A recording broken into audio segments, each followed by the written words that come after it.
In today's video, I'm going to teach you how to manage Copilot settings within your Microsoft app, focusing on how to temporarily disable it and then re-enable it when you're ready.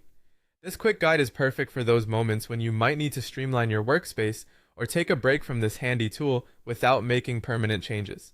To begin, you'll want to locate and open the Settings section within your Microsoft application. This is your hub for personalizing and adjusting how your Microsoft tools work for you. Finding and using the right settings ensures that your workspace aligns with your current needs and preferences. Whether you're on a PC or a Mac, you'll find the settings typically represented by a gear icon. It's a universal symbol for configurations and adjustments. Once you're there, take a moment to familiarize yourself with the different options available. Having a good grasp on what's available can empower you as you tailor the tools and features to better suit your requirements. In the Settings menu, look for the area dedicated to Copilot settings. This section is where you'll be making your adjustments. Copilot, as you might already know, assists with enhancing productivity by offering AI-powered suggestions and automations. However, there might be times when you need to work independently or adjust the extent of AI involvement in your tasks.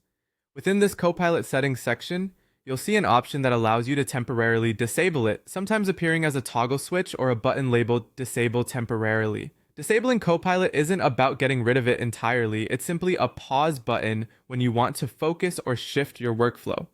Select this Disable Temporarily option or toggle the switch off to pause Copilot.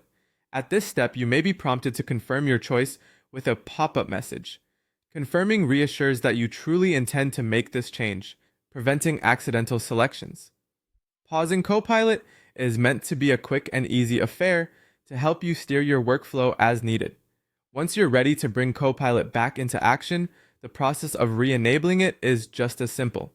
Heading back to the same Copilot settings section, you can either click on the Enable button or toggle the switch back on. This easy reset allows you to have Copilot assist and support you exactly when you're prepared, seamlessly integrating back into your workspace to enhance efficiency.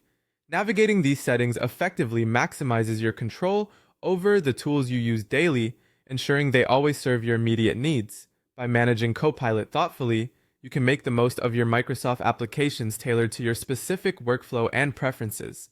This flexibility is what makes digital tools so versatile and powerful in enhancing productivity and utility.